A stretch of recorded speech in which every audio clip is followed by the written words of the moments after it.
A big announcement from Governor Baker about travel into Massachusetts, and to discuss it with us is Dr. Shira Doron, hospital epidemiologist at Tufts Medical Center. Good to see you today. Hi. The governor says that all travelers, residents coming into Massachusetts, really from basically every state except those in New England, New York, New Jersey, they have to have this negative COVID-19 test, fill out a questionnaire, or they could be fined. So I want to ask you what kind of message this sends. Should people feel safe traveling outside this region?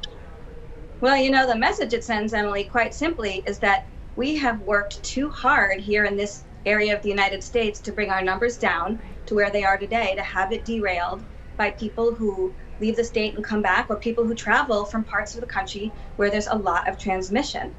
And, it's just important that we continue to keep our foot on the gas and keep preventing that transmission in the way we have been doing. Making the sacrifices that we have, right? What about hospitals or medical facilities? Does the impact of these type of questions, they might have to ask someone, visiting from one of these restricted states, does it coming in with any kind of medical issue?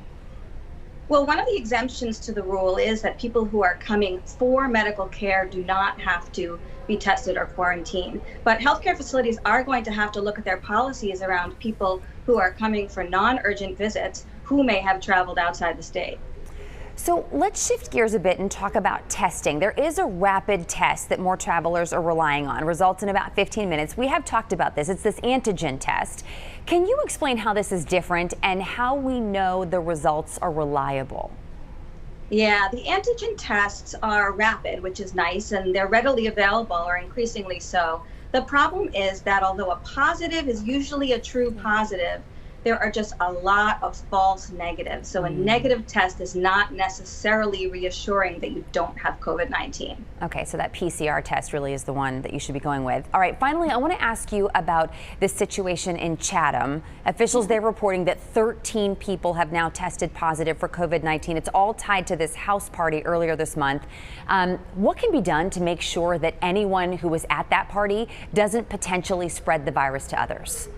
Well, that's really proving to be one of those super spreader events, and I think it's likely that there will be more infections seen as a result of that party. I think at this point, anyone who was at that party or has been interacting closely with people from that party should probably think about quarantining and certainly be tested. Yeah, as you said earlier, we've fought too hard to make sure that we bring those numbers down. All right, Dr. Doron, thank you so much for your time. We really appreciate it.